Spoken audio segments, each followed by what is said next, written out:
Do you know what a tick looks like? They're really quite small and they aren't very good for us or for our dogs. So I just have a look at this here. I've taken a picture, someone's taken of some ticks. These are, gives you an idea of how diddy they are because that's actually on someone's finger. They can be bigger than this because we've seen them, like big deer ticks, they're grey in colour. But yeah, this is what you're looking out for, and just realise how tiny they absolutely can be.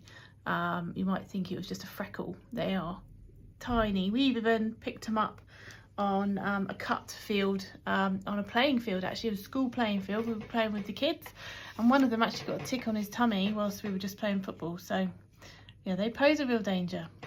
Ticks are small, but they can pose big dangers for us and our pets. Mostly found in grass and woody areas, ticks can latch onto your dog and they can transmit something called Lyme's disease, which is a serious disease. Lyme disease symptoms include fever, lethargy and lameness. If left untreated, this can lead to severe health issues. So where was I? Right, so this is what a tick looks like. This is a really magnified image because this is actually on someone's finger, but for context, it's my finger. For context, you can see how small they could be. You might even think it's just like a freckle or a little mole, slight raised bump, but it could be one of these in your dog's fur. Usually you feel them when they're a bit bigger, and you want to be able to remove these nice and safely by using something like a tick remover, because you want to make sure that you're removing the whole of the tick, including this part here, which is the mouth. You don't want to leave that in because sometimes that could be slightly infected if that gets left in. So you look out for one of these. This is a tick remover. They're really easy to use and they don't rip the tick out. You're basically twisting it out. So this one's quite handy because it comes in this little clip container, which you can clip onto your dog walking bag so it stays nice and safe. And you've got two different sized heads on here, one for bigger, one for smaller. So like I say, this should be able to deal with even the tiniest of ticks, because that is a really tiny little groove in there. And then what you're gonna do, say I've got a hand on my hand, you take the remover and you hook it up around the head of the tick, so you've got the body of the tick in this groove area here, and then you literally just scoop it up at a right angle like that, and you're going to twist like this, and that is going to cause the tick to remove.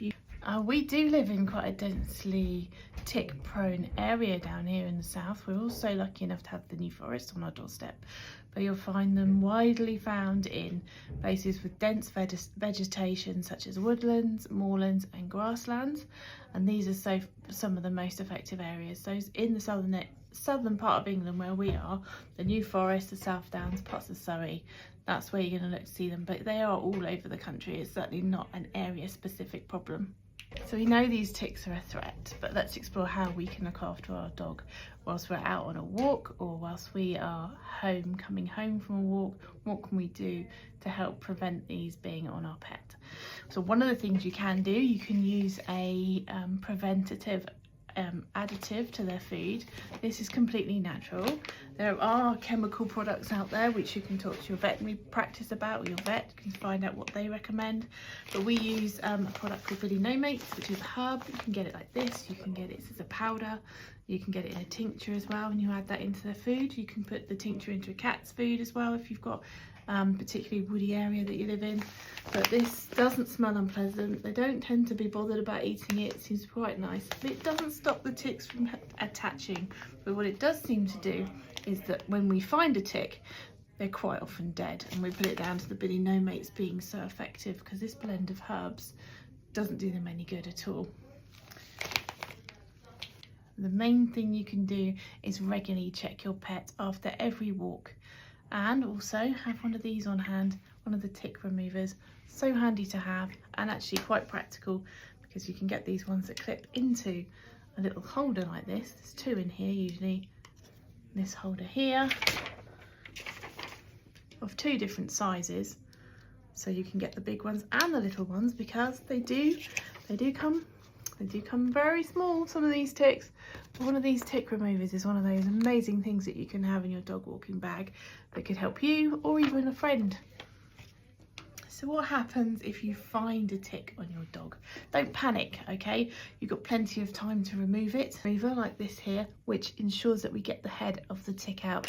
And this is a twister, a tick twister. You use the hook on there, put that around the head, the neck of the tick. We're gonna hook it up, and then you just twist it around 2 or 3 times and pick the tick off. What you don't want to do is flick it off like this, because you don't want to leave the head of the tick in there, because that could cause further infections.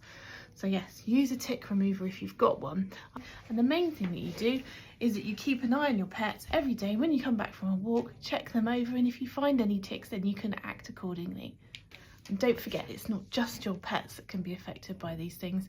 Ticks will happily latch onto a human. So if you know you've been walking in a densely vegetated area, grasslands, woodlands, have a check yourself. I was talking in the shop just yesterday, and a customer said he went camping and came home and he had about 3 on his tummy. So that's really important to check yourself over as well if you've been in that sort of area, because we can also get Lyme disease, which can be very bad for us and very bad for our pets.